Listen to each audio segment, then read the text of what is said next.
Welcome. Thank you all for joining us this evening for the third installment of our webinar series called Reciprocity. I'm Tanya Reardon, the Policy and Advocacy Director for Save Our Wild Salmon Coalition. We are really grateful to the Natural Encounters Conservation Fund for their support of this webinar series. The topic tonight is Envisioning a Restored River. The benefits of a healthy Columbia and Lower Snake River are enormous for our region, including opportunities for people to experience a thriving ecosystem, healthy water, tribal cultural site restoration, protection, education opportunities, and significantly expanded recreation and outdoor activities such as fishing, boating, rafting, kayaking, birding, hunting, and much, much more. We've been really inspired by discussions across the region recently to shape a vision and identify opportunities and priorities for accessing and experiencing a healthy restored river and what that means to all of us, our families, and our communities. So tonight we're really honored to discuss this more with three people who have been deeply involved in river restoration efforts and leading salmon recovery and advocacy for our region. With us tonight is Kayeloni Scott, Executive Director of the Columbia Snake River Campaign. Liz Hamilton, Policy Director with Northwest Sport Fishing Industry Association. And Thomas O'Keefe, Pacific Northwest Stewardship Director with American Whitewater. Also with us is Reggie Westgate, a next-gen salmon collective leader and student at University of Puget Sound, who will be providing closing remarks and our call to action. At Save Our Wild Salmon, we also believe strongly in the power of art and creative expression to connect people, inspire advocacy, and cultivate a healthier future. So, before we launch into the conversation tonight, we'd like to share a couple poems with you. The first one will be read by Britt Frieda. In addition to serving as a creative director for Northwest Artists Against Extinction, which is a project of Save Our Wild Salmon, Britt is an abstract realist artist whose work focuses on social and environmental impact and endangered species. Britt's award-winning paintings can be found as public art and in museums, private collections, and galleries around North America. Thank you, Britt, for starting us off tonight with our first poem. It's my pleasure. Thanks, Tanya. Welcome, everybody. As Tanya mentioned, I am the creative director for Northwest Artists Against Extinction, and one of the things that I do is to acknowledge and elevate artists that we are working with or want to bring into the purview for other people to experience and be moved by. This poem is by Denise Levertov. It was sent to me from a colleague of ours at Save Our Wild Salmon, Abby Sachs. And I want to just tell you that Denise Levertov was born in 1923. She died in 97. She was an educator, MIT, Tufts, University of Boston, or Massachusetts, Boston, at Stanford. She lived in Seattle. She actually died in Seattle.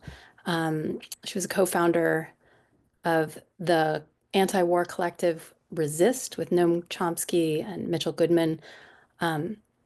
So she was a force. She was a writer, an educator, an activist, and a brilliant mind of her time. So I wanted you to know that before we start. This poem is titled Beginners, and it feels appropriate to this time of year. From too much love of living, hope and desire set free, even the wariest river winds somewhere to the sea. But we have only begun to love the earth. We have only begun to imagine the fullness of life. How could we tire of hope? So much is in bud. How can we desire fail? We have only begun to imagine justice and mercy, only begun to envision how it might be to live as siblings with beast and flower, not as oppressors. Surely our river cannot already be hastening into the sea of non-being. Surely it cannot drag in the silt all that is innocent. Not yet, not yet.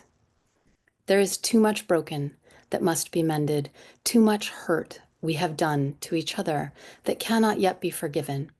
We have only begun to know the power that is in us if we join our solitudes in the communion of struggle. So much is unfolding that must complete its gesture. So much is in bud. Thank you so much, Britt. Liz, I'll turn it over to you now to share a poem that you shared with us that has a lot of meaning to you and your family. Thank you. It's an honor to be here tonight. I'm humbled with the folks who are presenting, and also humbled to be reading this piece by David James Duncan. For those of you who are listening and fish, his book, The River Why, is a classic. And if you haven't read it, please run to the library and check it out. I'll do my best. On the eastern edge of Idaho last fall, 700 miles from the sea, I watched a single female Chinook with great crimson-gilled gasps of effort turn her ocean-built body into a shovel and dig. In the unforgiving bones of the continent, a home for her offspring she would not live long enough to see. I watched her lay her eggs, so tender, the touch of a child's fingertip would crush them, eggs exactly the color of a setting sun. I watched the darker, fiercer kiped male ease in front of those suns without once touching the female and send melting down into her nest of stones. I watched the paired Chinook circle their pebbled red, tending it, guarding it. Yet only incidentally, as if by accident, did they touch each other, because they weren't making love to one another. They were making love to the very land and water, to broken bits of mountain and melting snow. I left them to die as salmon do, their clutch of eggs orphaned in a frigid gravel womb. As I write these words, winter has snapped down on the Rockies and snow is mounting.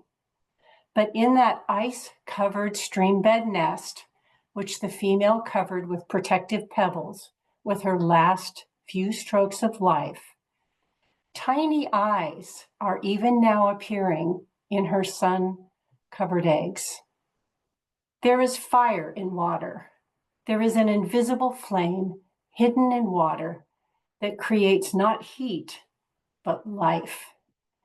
And in this bewildering age, no matter how dark or glib some humans work to make it, wild salmon will still climb rivers and mountain ranges in absolute earnest, solely to make contact with that flame. Words can't reach deep or high enough to embody this wonder. Only wild salmon can embody it. Each migration, each annual return from the sea, these incomparable creatures climb our inland mountains and sacrifice their lives that tiny silver beings may be born of an impossible watery flame. Thanks to both of you for sharing those poems and centering the conversation tonight with love, hope, joy, and inspiration. We are going to launch into our moderated conversation with Kayeloni, Tom, and Liz now. Kayeloni, I'd like you to start us off, please, if you would, by sharing more about yourself, any personal stories or reflections that you'd like to offer regarding the importance of salmon and what a restored and healthy Columbia and Snake River Basin means to you. Thank you. It's such a privilege to be here and join you all this evening. And I do have to say, one of the things that I believe we are all finding strength in is being able to pivot and adapt. And that is why you will see my hair blowing in the wind this evening. It wasn't part of the plan, but here we are. And I am enjoying the cool breeze and the mountain fresh air. But on that note, I've had a lot of time to think over these last couple of months, especially, and I've thought a lot about just the change in time. And, as we get older, our mindset changes on what is possible. and what we're able to accomplish in our relatively short lives. And I remember being a child, and there was no dream too big. There was no dream unrealistic. And so when I think about this work that we're doing on the river and to restore salmon and to support the orcapods, I really don't believe we should continue to think that there is any dream too big. I feel like there's such value in getting back to that childlike mindset that nothing is impossible. I can go to the moon. I can discover the next cure. And if we can get our people to find those big dreams and pass along that inspiration to some of these other folks that are pushing back, then maybe we can reach these big, audacious goals because we've seen those kids grow up and do amazing things. And just like some of my co-presenters here, doing big, amazing things that maybe at one point we never thought was possible. But here you are doing amazing things. And so going into this conversation, I'm really excited to talk about envisioning what is possible on the Lower Snake River and throughout the Columbia Basin. Because I truly feel that if I could dream that big as a 4 or 5-year-old, I can do that now. And together we can make it happen. So I look forward to this conversation and having this discussion with my colleagues and moving forward together in this work. Thanks, Kayeloni. Liz, how about you? Will you share more about yourself and any personal stories or reflections to start us off? Yeah, I might first say that the reading that you heard earlier from David James Duncan is something my husband and I, here in the picture, had read at our wedding. Obviously, we both care deeply about healthy rivers and fish, and so that's how our married life together started, was a reading about the Snake River. I caught my very first salmon throwing spinners off a catwalk in the Willamette River in Oregon City, and it changed my life as I knew it. I took it home and fed my family, and I just knew I had to spend the rest of my life making sure that those fish would be there for the children I hadn't had yet and for my grandchildren. And so it became significant for me to be invested in salmon recovery. And so shortly after that, I was asked to found the Northwest Sportfishing Industry Association. And the Columbia River very quickly snapped into focus as the most important thing that we could work on. It's the largest salmon producing river in the lower 48. And so it was significant to myself personally. It was significant to the people that I work for. And, finally, it's morally and ethically wrong to fail these fish. And that drives me every day to wake up and do this work until I'm able to raft a free-flowing Snake River. Thank you, Liz. Tom. Yeah, so I grew up on a creek that was a small tributary of a larger river system. I remember just being fascinated by everything that happened in that creek, being able to pick up the rocks and look at the bugs and see the fish, coming in the spring and spawning. And I grew up trout fishing with my dad, and I still feel like I'm that little boy that just loves rivers and everything about them and just has this natural curiosity. And that curiosity for rivers and creeks and lakes led me to a degree in aquatic sciences. I ended up coming out to the Pacific Northwest over 25 years ago, and it was the rivers that drew me out here and the opportunities to both experience and enjoy them and learn about them as systems that teach us about the natural world. I spent time up in Bristol Bay, up in Alaska, a place that has these incredible salmon runs, and was leading a research program investigating the connections between marine ecosystems and terrestrial ecosystems that adjoin the rivers where salmon spawn, and viewing salmon as this incredible vector for marine derived nutrients that, in each of their bodies can carry, you know, 73 grams of nitrogen, 12 grams of phosphorus, and bring that in fish by fish, from the ocean to these systems. And so when I think about, what the opportunity that is before us, I think about just bringing rivers back to life and the natural function and processes that that make them work. And just reflecting on what Kayeloni said too about what we can accomplish. We've in this region we have done some big things, some incredible things for rivers and the restoration efforts that we've undertaken. And I truly believe that it's possible here and we will succeed. And it just requires all of us working together to get there. Beautiful beginning to the conversation. Thank you all very much. It's wonderful to hear more about you and learn more about you. Kayeloni and then Liz, will you share some brief background and history with us about the decades-long collaborative efforts led by tribes, regional fishermen, and community stakeholders to protect and restore salmon? Absolutely. This has been an ongoing fight for decades, and even prior to dams being put in place, there was advocacy to ensure that salmon were protected. And this often goes back to the history of tribes and their ancient stories and the obligations that they've made to the land, water, wildlife to live in unity with those elements to care for one another moving forward. And I always like to reflect back on our elders that have been doing this work, fighting this fight their entire lives. And for tribes, tribes are such a small part of the population in this country. And to think that we've lost so many of those warriors who literally fought their entire lives for these issues. And the same goes for this body of water that we're working on now. There were several before us that did this work clear up to their last breath. And there's several that are continuing it. I'm always admired and taken aback when I hear these tribal leaders talk about how, as salmon people, when they go, we go too.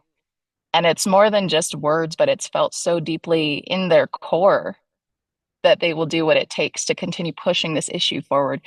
Even after rejection of what is needed, the fight doesn't stop because they know what's right. They feel that deeply, and they know that that is their ancient covenant to uphold these obligations for the salmon and all the other elements that depend on them. We often call these what are often referred to as resources. We prefer to call them life sources because they are in fact the sources of life.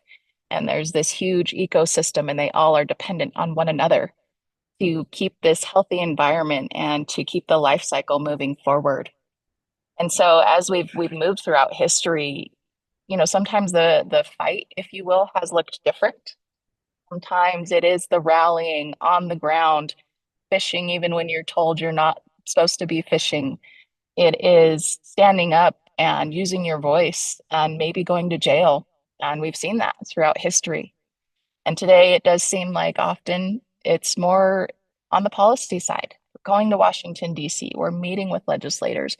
We are having tough conversations, and we're pointing out the facts and the data and sharing from our hearts. And that's what you see here. So many people, so many leaders in this image that have been fighting this fight for so long. And I love to see that it's passing down to the next generation. On one hand, I would love it if our next generations didn't have to fight this fight. But I also admire their willingness to step forward, lend their voice, and understand that deeper connection of what's needed to continue to protect these precious life sources that have continuously provided for us. So moving forward, we have seen a lot of change over the last couple months, and we're still navigating this new administration and if and how they're going to work with us on these important matters.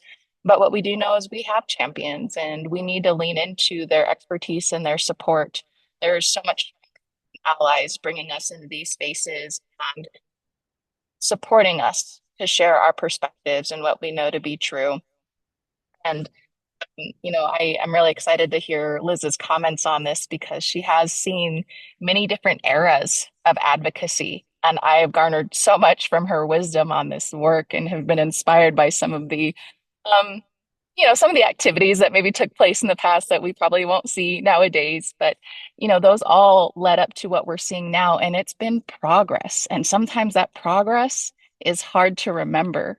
But all of these steps has led to progress and helped ensure that we don't repeat some of those past mistakes. Thanks, Kayeloni.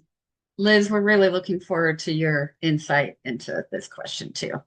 Oh gosh, well, I had some thoughts jotted down, but Kayeloni reminded me of one time when the sport fishing community working with Save Our Wild Salmon, closed down the I-5 freeway. And we went from an area called Delta Park and we circled the Bonneville Power Administration with a protest. And nobody got arrested, but we made the news and made our point and got, grassroots people involved in a big way. We had trucks hooked up with boats, and that was our big caravan that we did. NSIA has been involved in the court cases to protect these salmon since the 90s. And I have sat in every single hearing because I really felt like there needed to be someone in the public bearing witness to what was happening.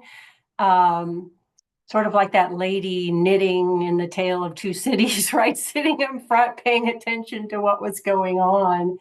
And through all those decades, we partnered with various tribes and states and stakeholders, both in and out of the courtroom, because we won in court every single time. I mean, the first thing I remember is a judge saying that we were tinkering around the edges of a system, crying out for a major overhaul. And even though we won over and over and over again in court, we recognize that we have to win in the Court of Public Appeals also. And so we couldn't just stay in a legal battle. We had to get out and talk to people and win hearts and minds. And so, and we got injunctions in the courtroom. We got judges to order river operations that were better for salmon.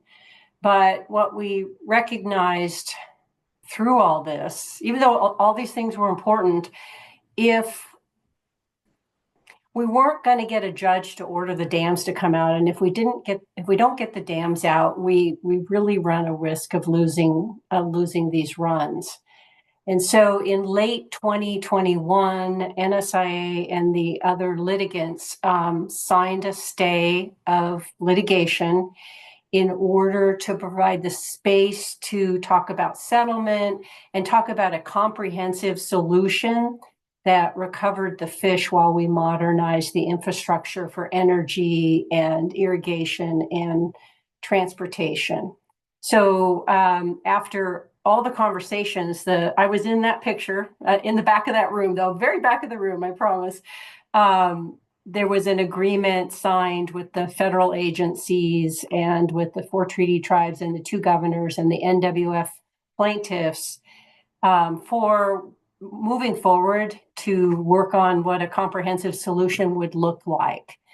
And, I'll be honest, that solution feels like it's on pause today. I don't see or hear much happening. The funding on these programs, like all federal programs, seem to be frozen. But we have to continue to hope and we have to continue to work because for someone that's been doing this for 30 years, this is not my first rodeo, not my first setback. And we just have to stay at it. That's really helpful. Thank you for sharing the history and background. Tom, I'd like to ask you the next question. You've been really deeply involved in supporting river restoration efforts across the Pacific Northwest. We'd love for you to share with us what you've learned and experienced with those other efforts and your vision and insight into the benefits, importance, and impact of a healthy Columbia Basin and restored Snake River. Yeah, so I've had the opportunity to bear witness to several of the dam removal efforts in the region. And so many of these have been collaborative efforts involving many, many people. And I've just played but a small part in some of these. But, here we are, Conda Dam on the White Salmon River. I was there the moment the, plug was blasted at the base of that dam. And to see that reservoir drain, in a period of hours and looks incredibly muddy, and you just think like, oh gosh, it's going to take forever for this to recover. And then a year later, the photo there on the right, you see I took a reporter down and you can hardly tell, where the dam even was. We're looking at it and she's asking me like, well, where was the dam? And I'm like, it was right here. And let's see, O'Connor, Duda, and Grant wrote a paper in Science that was published in 2015.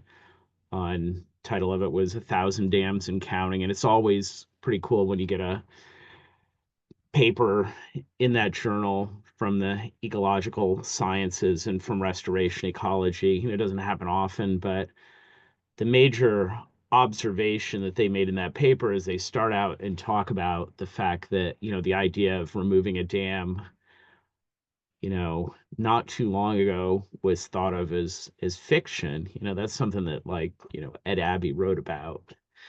And but it's really happened in this region. And the major conclusion that they reached in their paper, and that I can say, as someone personally who has spent a lot of time in all these river systems, the Elwha, the White Salmon, the Hood, the Sandy, Sullivan Creek, Klamath, all these rivers across the region that I've spent time on, both before the dams were removed and then after the dams are removed, is that the major finding that they reached in their academic research is consistent with what you see.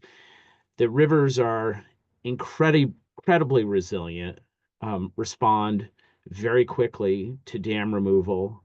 Channels stabilize within months, particularly when dams are removed quickly.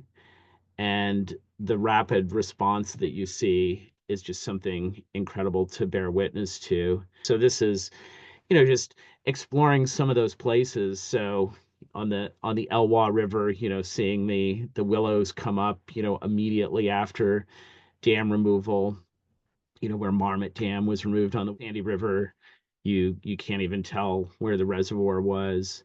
And then on the Klamath River, I was down there last week, and the you know the shoreline on the river has willow trees that are growing up 3 to 5 feet high on the banks.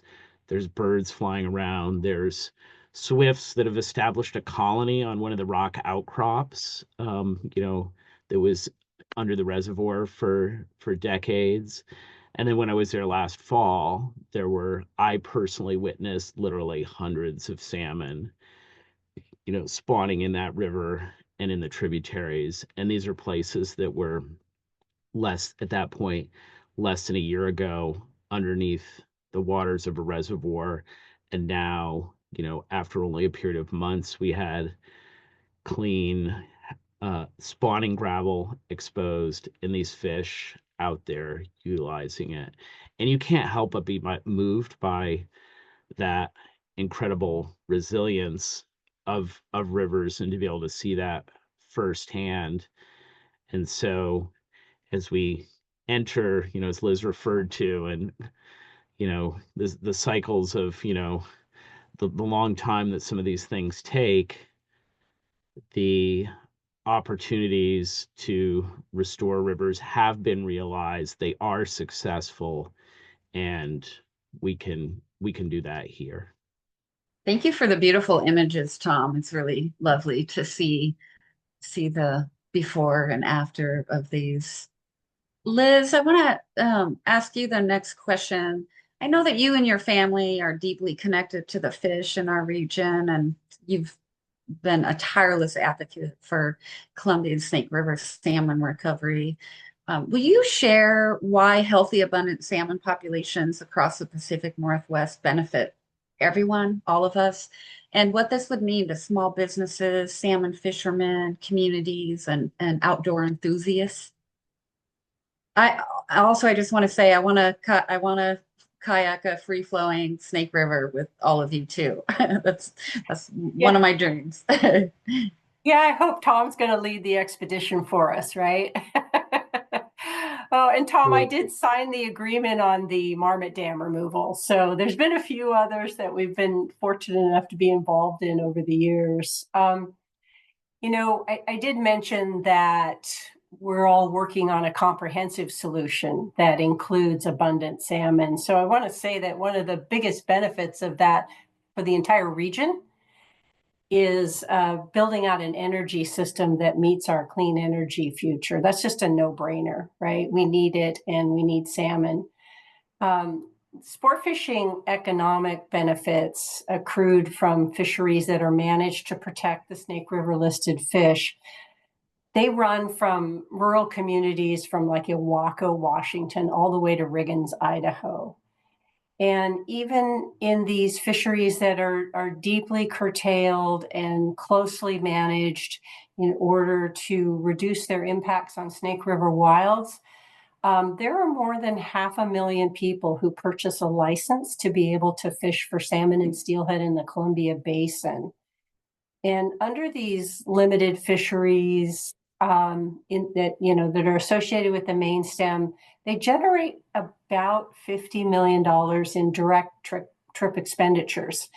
That's really painful that that's how they manage, or that's how they measure this, because trip expenditures don't count boats, motors, trailers, rods, reels, any of the big durable goods, which is like downtown sport fishing industry.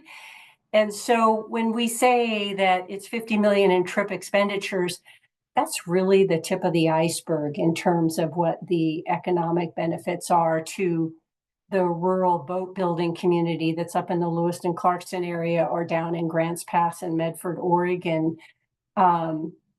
So the benefits are much, much larger than what the managers express.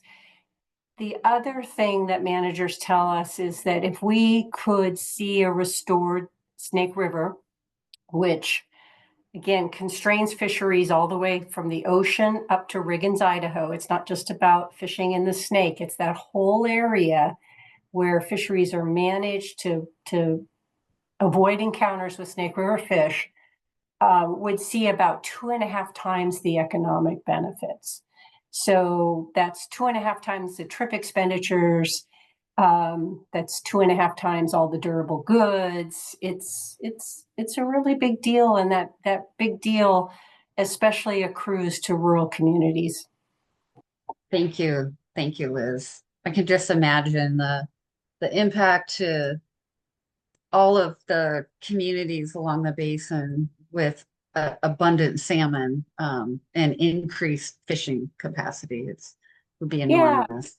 Can I, if I could, Tanya, can I jump on this chart for just a second? Because I wanted folks to zero in on current conditions where they show bad ocean conditions, average and good, and runs right now that are being celebrated by utilities in Bonneville right now as if they're fish managers, which they're not, are down in that bad range today as we speak of these wild fish returns. And so this is a chart that we worked with ODF&W on in showing where we are today, which is the first set of graphs on the left-hand side, and where we could be in the future with dam removal for returns of spring Chinook. I'm sure Kayeloni feels the same way that I do about this. It just frosts our cookies when people who are engineers and energy managers are telling us the fish runs are doing great when those of us who fish are sitting on the beach. Yeah. And the scientists that are deeply involved in fisheries are saying that they're not doing well at all. Liz, you also talk about Hanford Reach as a kind of model that could be replicated with removal of the 4 lower Snake River dams. Will you talk more about that? Yeah, Hanford Reach is a free-flowing section of the Snake River that, according to Washington Department of Fish and Wildlife, produces about a million upriver brights. That's a real special, tasty, big fall Chinook in the ocean every year. And it's what the troll fleets go after. It's what the Western tribes fish for. And then it's a big fishery in river for sport fishing community and for tribal communities. They're very, very abundant because they have water managed to keep their redds covered, and they have a large free-flowing section in order to spawn and rear. And right next door is the Snake River Basin. So a lot of our discussions center on B-run steelhead, which are a magnificent and magical fish, and spring salmon, which we're all waiting for that first salmon ceremony at the table. But fall Chinook are main stem spawners, and breaching the 4 lower Snake River dams would open up 140 miles of main stem spawning. Now, they're not going to use the whole 140 because they're pretty smart about where the underwater springs are and things like that. Where's the great place to live? But it's a huge area where fall Chinook could return, and we could feed orca and the more ocean fishing tribes. Thanks, Liz. That's exciting. Kayeloni, I'm going to switch gears slightly and ask you the next question. As you've said, tribes have led efforts to protect salmon since time immemorial. Can you share more about the cultural impact salmon have across our region with tribes and the important benefits that they provide to our entire ecosystem, wildlife, tribal cultures, and diets? Yeah, thank you for that. I'm going to start back at the beginning. And when I say the beginning, this is before man, women, any of us were here, back at a time when it was the animals and they had different skills and abilities. They could speak, they could, some of the 4-legged could walk on 2 legs and things of that nature. And when the creator came forward and said, I'm going to be bringing a new creature and they're going to be vulnerable and they're going to need you, they're going to need your help. The first one to come forward was the Chinook salmon to say, I will give my body as sustenance to the people. And in return, these animals, as they came forward one after one, lost those additional abilities. And because of that giving nature, tribal people made that sacred obligation, that ancient covenant to always protect and speak on their behalf since they no longer could.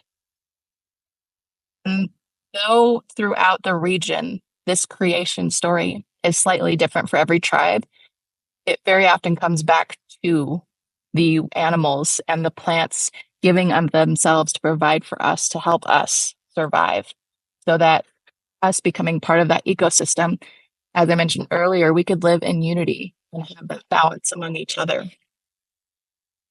That should give you just a glimpse as to why tribal people have worked so hard, so tirelessly to support these species. They mean that much. And I know that sometimes it's hard to comprehend. I get some off the wall questions that frustrate me because it is hard to really explain and grasp that deeper connection sometimes. But when I get asked the question of, well, why do you need these salmon? We can grow our own salmon now. What's the point? Or there's other fish, just eat those instead. that does not feed our culture. That does not allow us to uphold that ancient covenant. That does not allow us to continue to live with these life sources that have provided for us since time immemorial, that contribute to the entire surrounding area and beyond. These cultures are, while they're similar, there's some differences, and it's spread throughout the region. Personally, I grew up on the Nez Perce Reservation. A lot of my time was spent with the Nez Perce culture. I'm an enrolled Spokane tribal member. And interestingly enough, I didn't know a lot of my Spokane history up until a few years ago. Unfortunately, I didn't have my grandma in my life for very long. And she was the one that was enrolled there, and the reason that my mom, my sister, and brother and I became enrolled later on in life. And the reason how I found my place, I suppose, in this work in particular, was based on the Spokane tribal leader at the time sharing the story about the Spokane people losing their connection to salmon.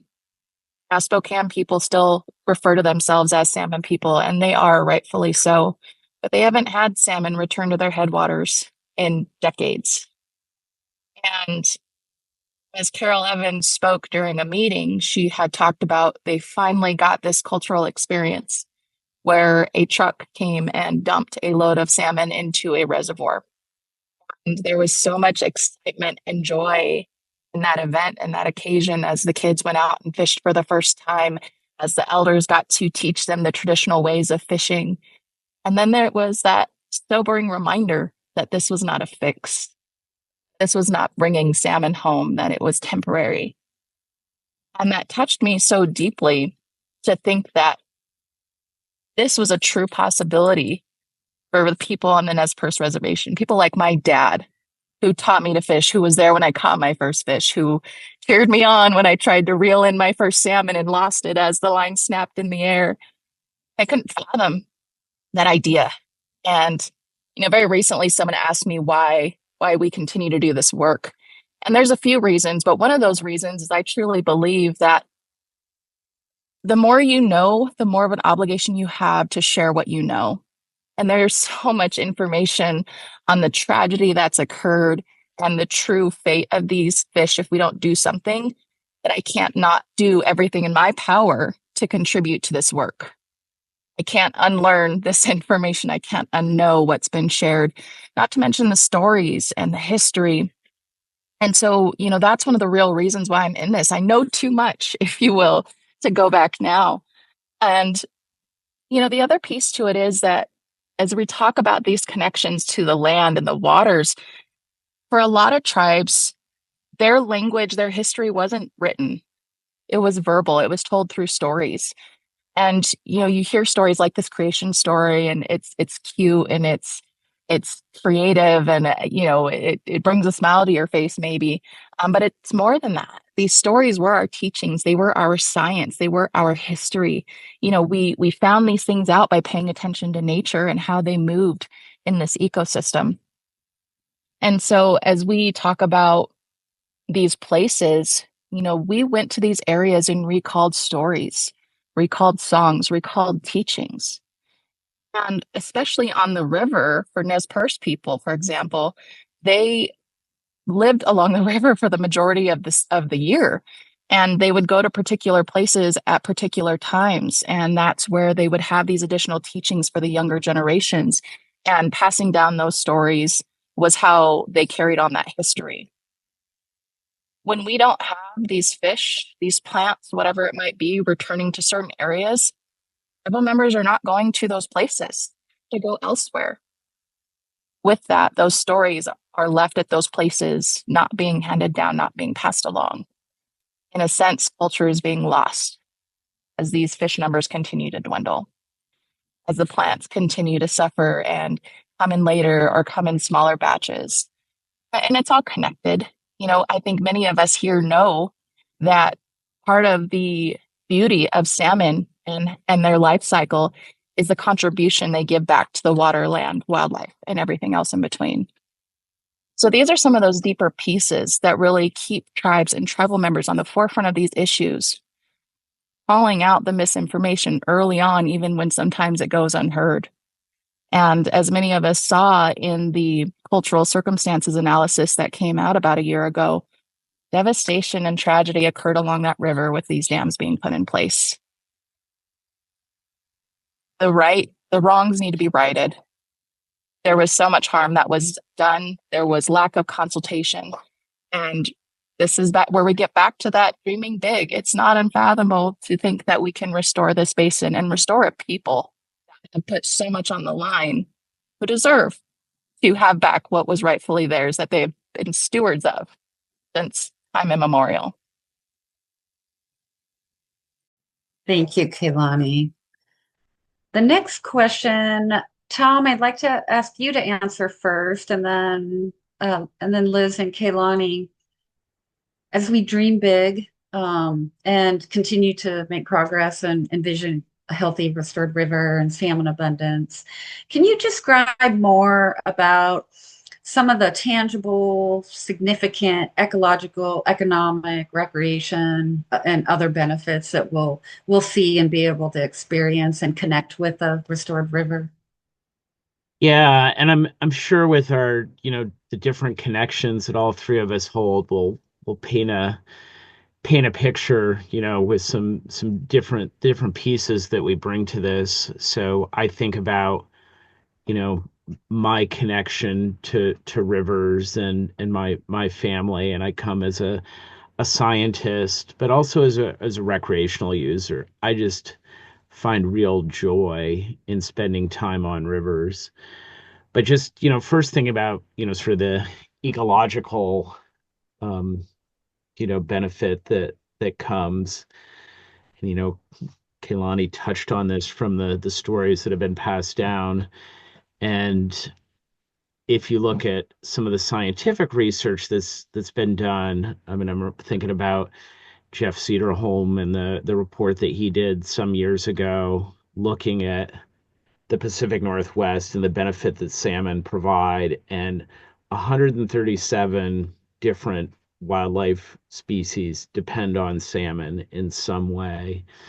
And he made, the compelling argument that in restoring the health of salmon, we're restoring the health and function of our ecosystems, and that cascading impact and that cascading benefit is extending to more than just the salmon themselves. I mean, in this conversation, we've referenced orca, but and that's clearly an important species that comes to mind. But think about all the 137 different species and what that means for where we live in the Pacific Northwest, and that subsidy of carbon, nitrogen, and phosphorus that's coming in from the marine ecosystems in the body of these fish, and then providing sustenance for these ecosystems. The other benefits that I think about are just, opportunities to experience and enjoy rivers. And there is tremendous demand for the opportunity to spend time on rivers. In this panel of images that we have here, on the upper right, you've got the Owyhee River, lower left, the middle fork of the Salmon River, places where just any given day, there's just so much demand to be able to get out and experience these rivers.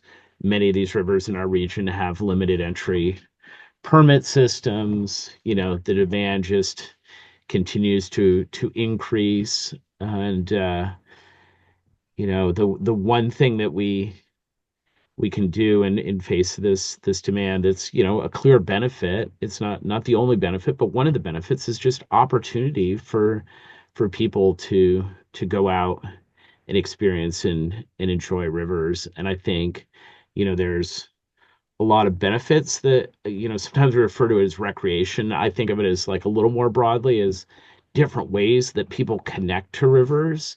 And for some of those people, it may just be for the activity and the enjoyment of the activity itself. It may be for experiencing wonder in the landscape. It could be for experiencing challenge, whether it's, challenge of learning the activity that you're engaging in, or just the challenge of being out in this place. It can be connections to family, spending time with family and community.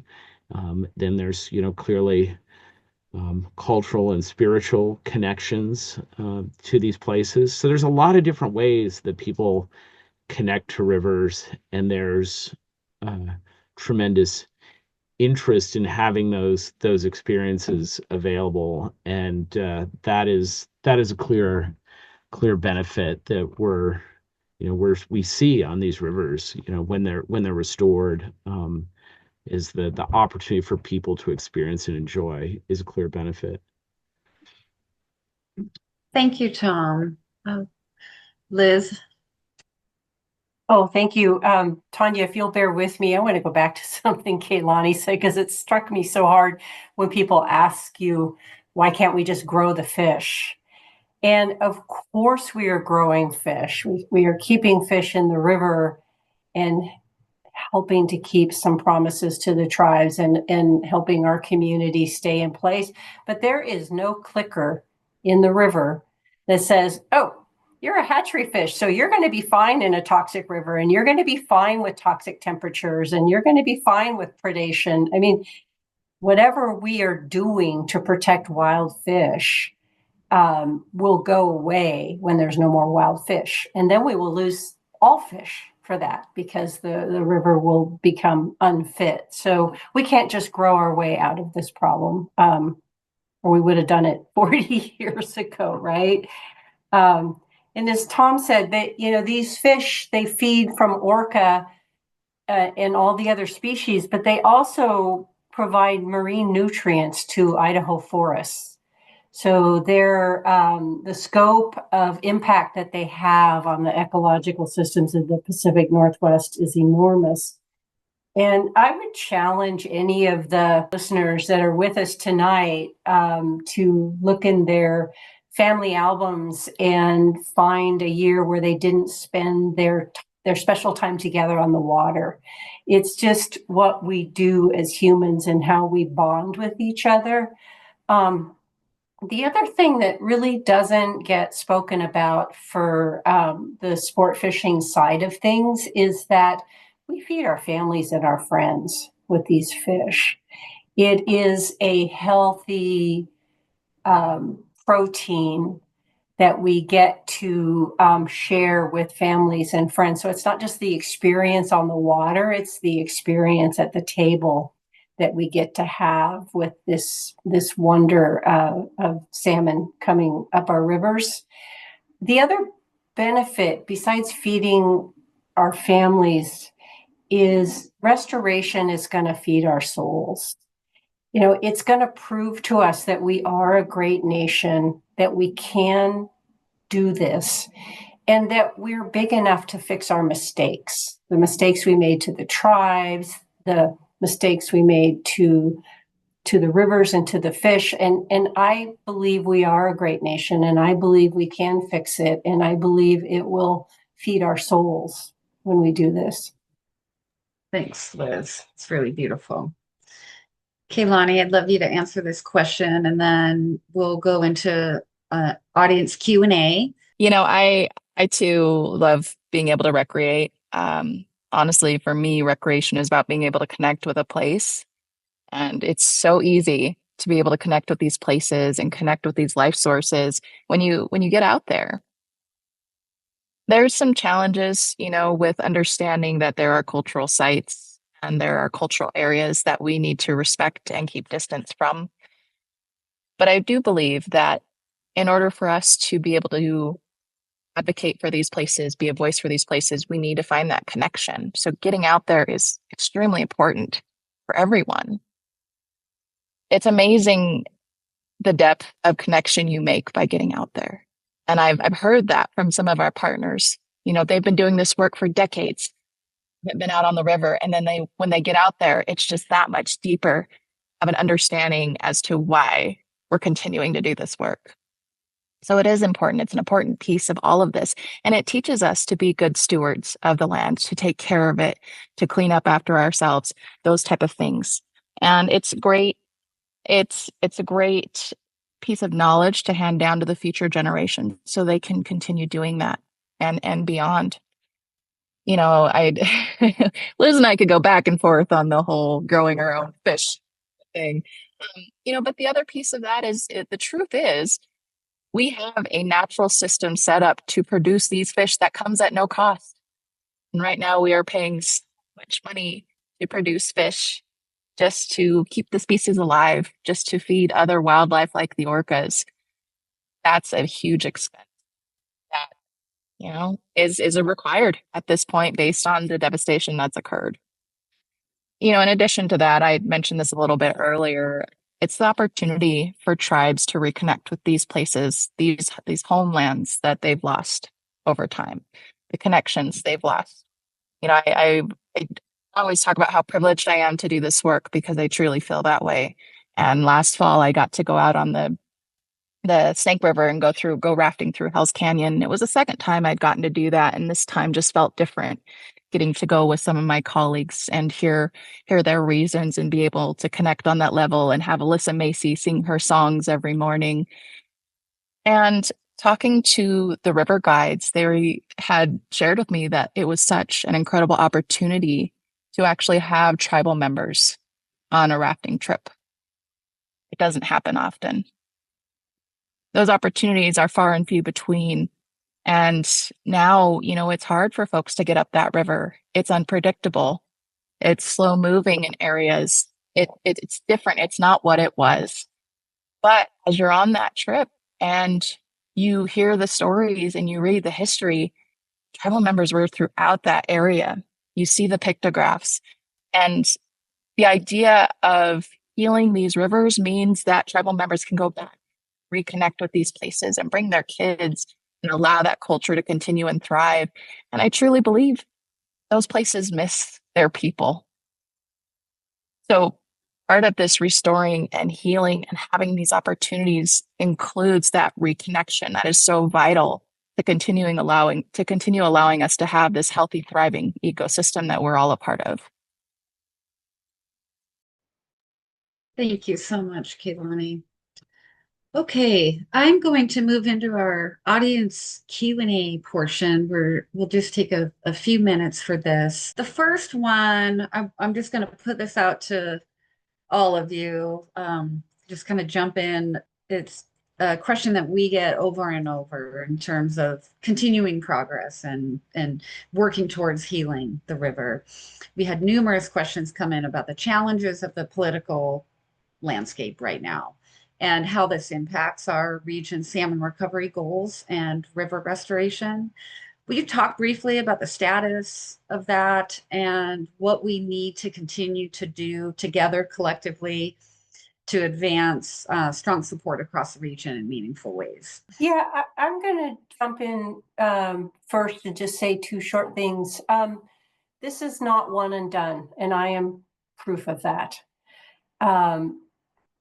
Please don't quit, and please don't get tired when we ask you to step in on this issue or step in getting funding for that issue. Or this is the long haul. And one of my wisest mentors once said to me that you only lose when you quit. And so you'll get tired and you'll need support and you'll need your friends to encourage you and you'll need to read poems or raft the river or catch a fish, but we have to stay at it or we will fail. And I would just add, I mean, there's no other way to state it.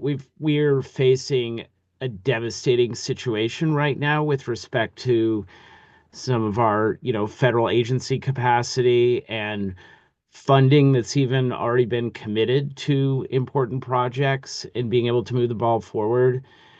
We do have some incredible champions in our congressional delegation. I think, continuing to engage with them, highlighting this issue is important, in the competition for, space and capacity to work on different things, continuing to highlight that this is important.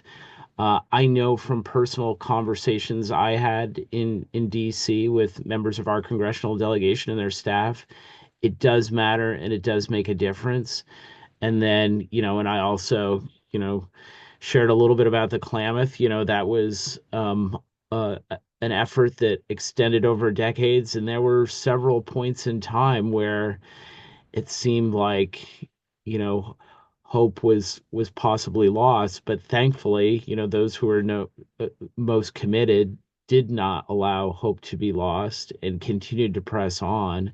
And nobody is putting those dams back, and that's an incredible achievement, accomplishment, and we can get there. Yeah, and I just have a couple additional thoughts. I think those are excellent, excellent recommendations. And I will say, while we're dealing with an unpredictable federal administration, we have some really strong state legislature champions, and it's really important that you lean into your states. Talk to your legislators, go meet with them. They want to hear from you. They can make a big difference. And right now, we're going to be working really closely with those states to continue seeing progress. I will say that I've had to chew on this for a while, but I've come to the point of believing that at this point in time, progress will be not dismantling any of the work that we've done so far. And so that is a good thing if we can keep pushing forward all the progress that has been made over these decades, and with the work of the six sovereigns and the NGOs and everyone else that's been in on this issue, then we are in a good place when a new administration comes in. And the last thing I'll say on that item is that always remember that no effort is too small to make a difference.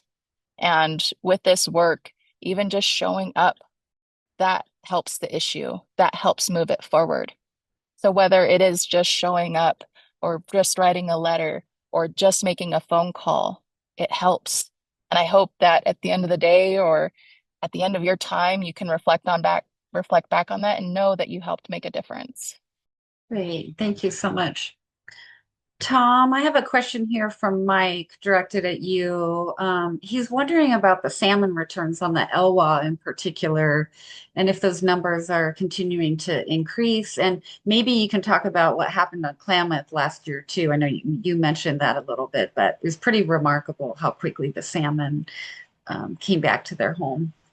Yeah, I mean, there's been on the Elwha, I think some great stories associated with steelhead recovery. And I know, so that's been, something that's been really heartening to see. I've spent time personally out on the river and just seeing those, some of the big salmon, in places where they weren't for, 100 years is pretty incredible to see. And then, same thing on the Klamath, just I don't know. Don't know what the final numbers were for this year, but I always say that I wasn't surprised, but I'm always amazed at what these fish are capable of, and we know that salmon have the ability to colonize habitat, when it comes available. I'm going to ask one more question from the Q&A and then turn it over to Reggie to do our call to action. Quite a few of the questions are around the current mitigation efforts for lower Snake River salmon stocks in particular, emergency procedures, trucking salmon, a variety of other questions related to that. Liz and Kayeloni, do you want to talk more about how much we've spent on these mitigation efforts, the sort of crisis that salmon are in, and these emergency procedures that tribes and others are doing just to stop extinction at this point? What I will say is that billions have been spent over the decades trying to fix this issue, only to be at a point to where we still see salmon struggling and orca struggling. The mitigation efforts that have happened over time, they've made differences, but they have gotten us nowhere near those goals of abundance, and that is absolutely critical. And we've tried everything. I mean, there have been court cases and litigation ongoing saying, well, let's try this, well, let's try that. And here we are, still Yeah. seeing these fish suffer. And what is left? These dams need to be breached. And that does come at a cost, but we've already spent so much and not seen the improvement we need to see. But I know, Liz, I'm really excited for you to share with this group because I know it's on your heart and something that we've discussed as well. Yeah, you're right. The numbers are approaching 20 billion, right? That have been spent over the decades on obviously failures. And one of the big failures that was instituted decades ago, everybody thought this is brilliant. Let's just take the fish out of the river and we'll put them in. We'll put fish in trucks and we'll put wheat in the river and everything will be fine. I mean, can you hear how that sounds for a second? Fish in trucks and wheat in the river. But barging the fish and trucking the fish did not have any of the anticipated results. And there's been a multi-decade study looking at the various ways that fish can get downriver, whether they're in a truck, whether they go through the turbines, or whether they go over the top spilled over the top of the dams. It's called spill. And what almost 3 decades of research has shown that the largest adult returns come from the fish that traveled in the river and were spilled over the top of the dams. And so we have a lot of information on that. It's collaborative science that's done by state and federal and tribal scientists together. And I would encourage people to think about, shoving fish into a barge. If there's one sick, they're all sick. It's like, would you step into an elevator if somebody had a "I got COVID" sign on them? You would not. And when you ram them all together in a barge, you have to collect them, you have to handle them. And so it's not necessarily a healthy thing for the fish, unless the river's completely toxic. I mean, if it's completely toxic, it's a last gap measure. And the other thing that happens with barging is that fish can lose their homing senses.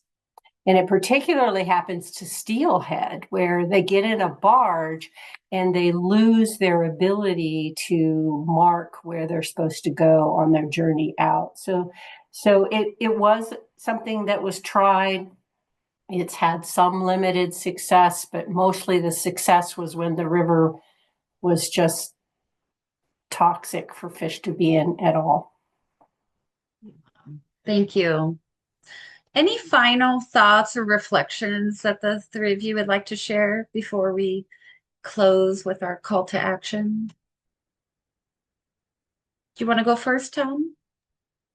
Yeah, I mean, I was just thinking about what Kayeloni was talking about with the obligation, tribes have to these salmon as life sources. And I think it's also important to remember, the treaties that were signed and the obligation that all of us have to tribes and the commitment we've made. So the commitment we've made to these fish is shared by all of us.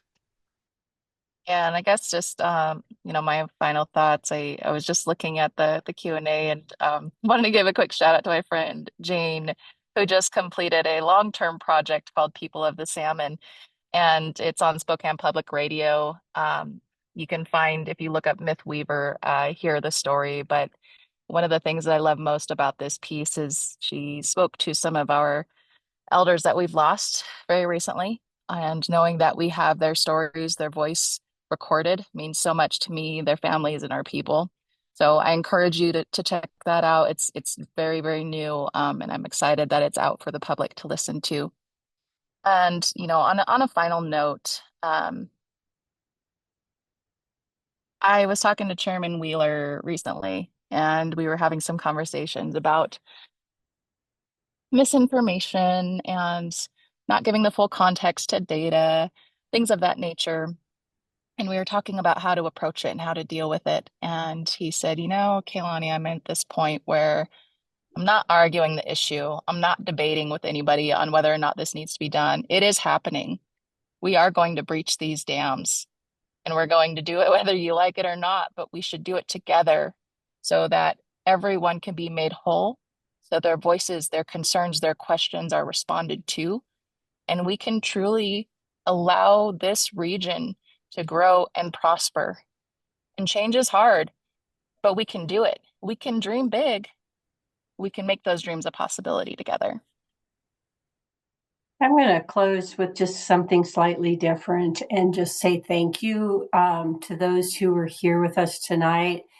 And especially thank you to Reggie and Kayeloni, who I know are going to carry this forward. I could die tomorrow happy thinking that this would be carried on, because we need new warriors. We need new warriors. So thank you for those who are joining today and who will carry forward tomorrow. Thank you. Thank you, Liz and Kayeloni and Tom. This has been a really hopeful, inspiring conversation. Reggie, I would love to turn it over to you now to do our closing remarks and our important call to action. Thank you, Liz, and thank you, Tanya. That was lovely.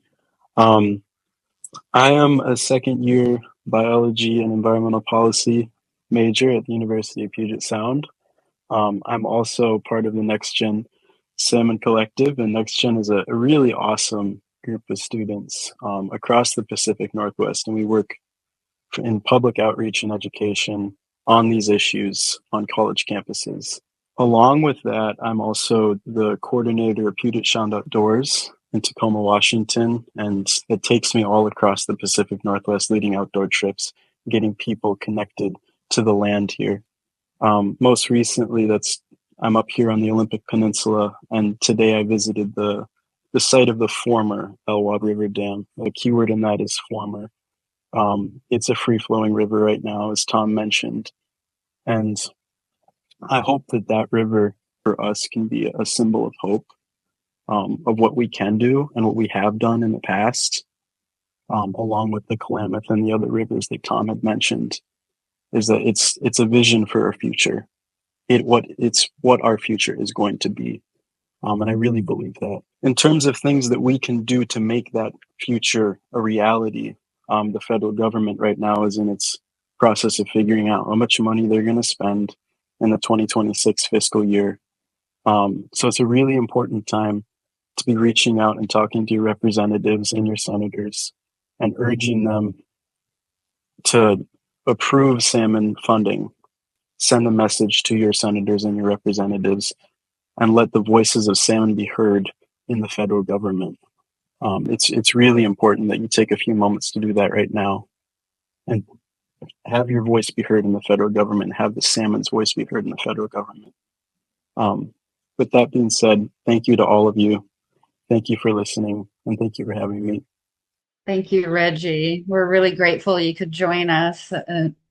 We know how busy you are, and really appreciate your leadership on this issue. Thank you, everybody, for being here tonight. That concludes our webinar. Join us again in the fall when our webinar series resumes. We have an exciting lineup of issue experts and storytellers who will share more about their experiences and collaborative work related to salmon recovery in the Columbia and Snake Rivers. So thank you. Have a great evening. Take care.